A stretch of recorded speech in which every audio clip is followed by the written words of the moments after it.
I have been playing Overwatch ever since the first one was released. I have been a fan of how the gameplay is, the different types of characters that it has, but I have not been a fan of the most ignorant and the most dumb and the most stubborn of players in the gaming community today. And especially with some of the dumb shit that they went ahead and say during gameplay or say in general about the game. So here are 5 of the dumbest things that I have ever heard an Overwatch player say. Let's get started.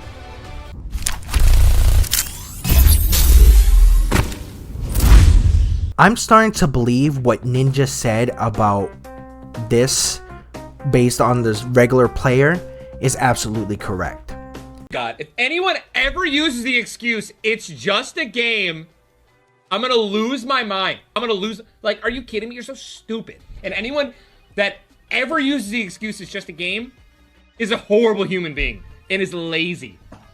The fact that you could be chilling at home, sitting on your couch or sitting on your gaming chair, possibly sitting on your mattress, and you are using just 2 fingers, which most likely will be the pointer finger and your 2 thumbs, to use a controller, and you are managing to be lazy in a video game, shows me, in my opinion, that you are lazy in real life.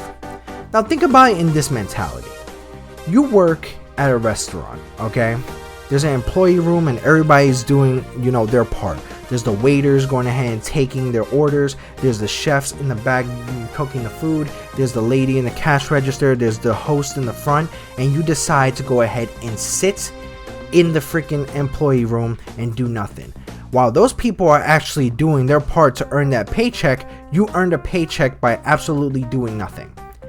That is Overwatch competitive, or Overwatch in a nutshell.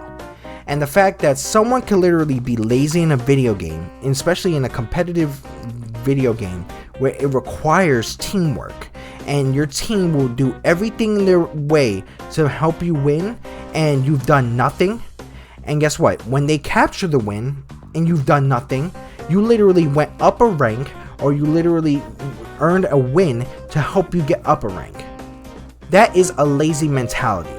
If you live by that mentality, then you as a person in real life is a lazy person. And there's no way anybody can go ahead and change my mind about that.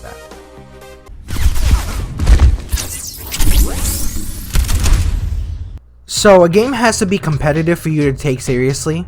The fact that a lot of people have started leaving games left and right, not just in the arcade area, but also in things like quick play, is exactly why they went ahead and put that new punishment system on.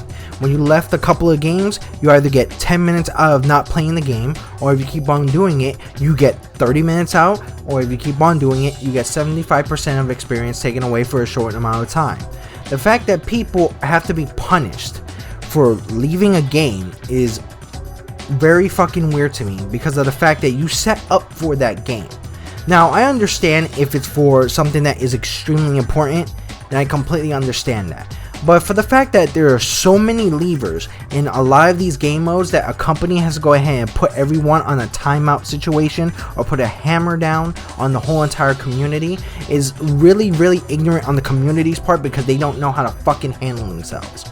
It's not just about the competitive aspect, it's the fact of when you're playing quick play and there's an actual team trying to do something or trying to learn, you leave your team in the fucking dust on that.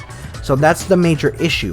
It shouldn't have to be competitive for you to take serious in a team-based aspect. That is exactly why those punishments are now added in, and everything is fucked for the whole community, because people don't know how to freaking control themselves.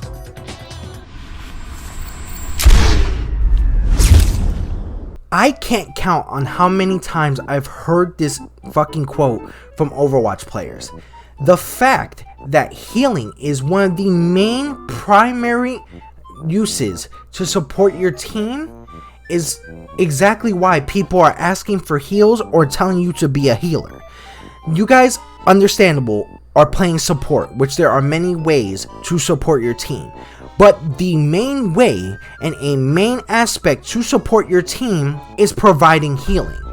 The fact that a healing ability from any character is either put in the primary shooting, the secondary shooting, and barely has a cooldown compared to other abilities, is the fact that a lot of people don't realize that healing mainly supports the team when needed. Other abilities come in once in a while. Not every freaking aspect in this game requires the other abilities, but healing could be required probably almost 80 to 90% of the fucking time.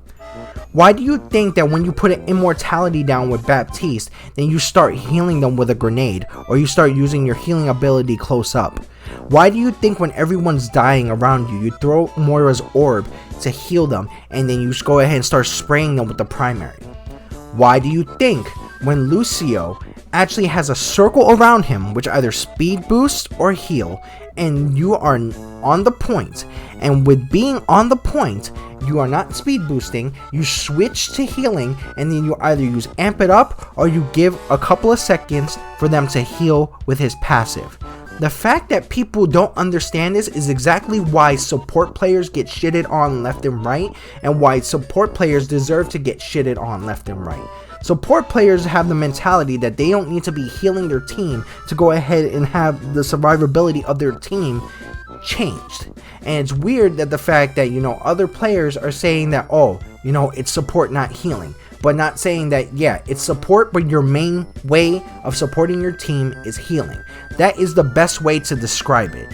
And that mentality is exactly why even support players get a lot of bullshit, and a lot of support players end up causing more issues than a lot of other roles, and that mentality needs to stop automatically.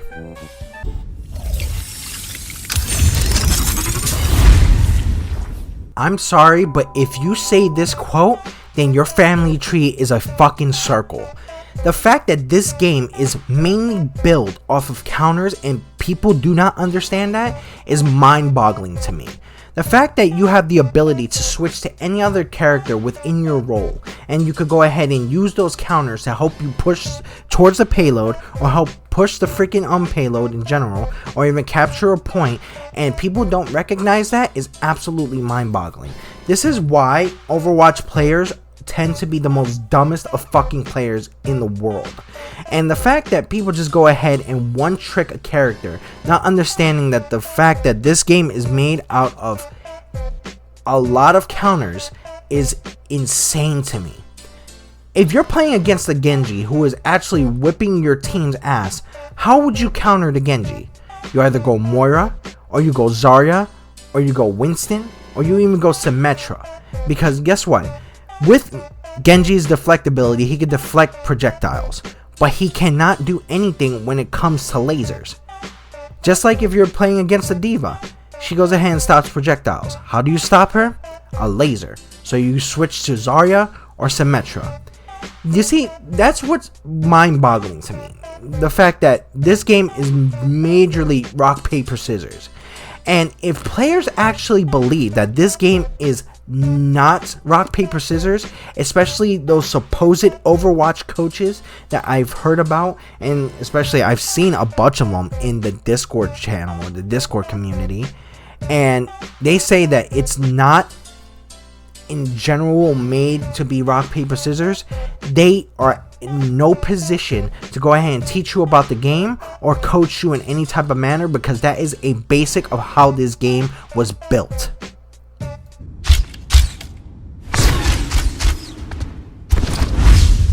How? Explain to me how. The fact that you think that this is the hardest role in the game is insane. Literally, DPS barely have any type of a job besides actually providing DPS. Now, you can go ahead and get a large amount of eliminations with tank and support and DPS, and it wouldn't make a difference. But the fact that if you're playing someone like Reaper, Soldier, or you're playing characters like Ashe or even, let's say, Sojourn, and your DPS is lower than 3k the whole entire game, that's a problem.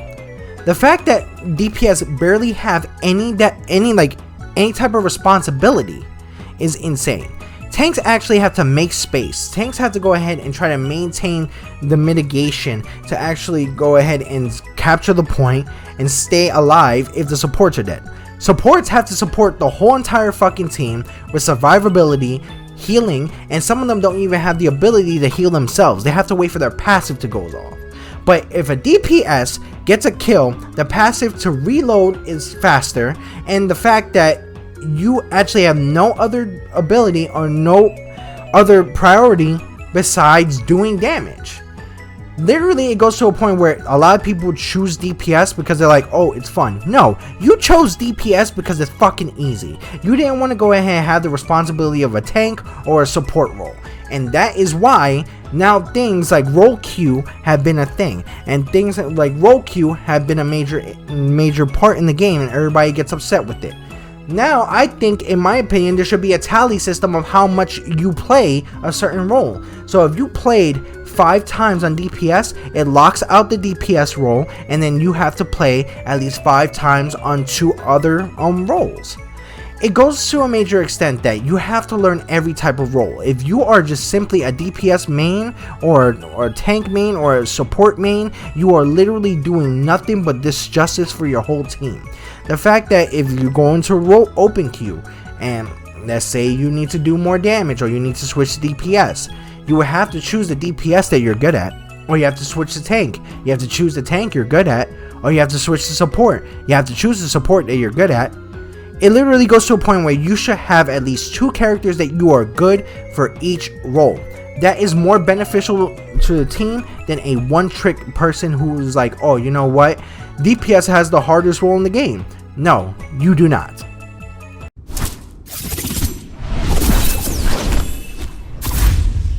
Overwatch as a community cannot grow to be better if we do not weed out the ignorant bullshit that is constantly growing within it. And the ignorance starts with the fucking players.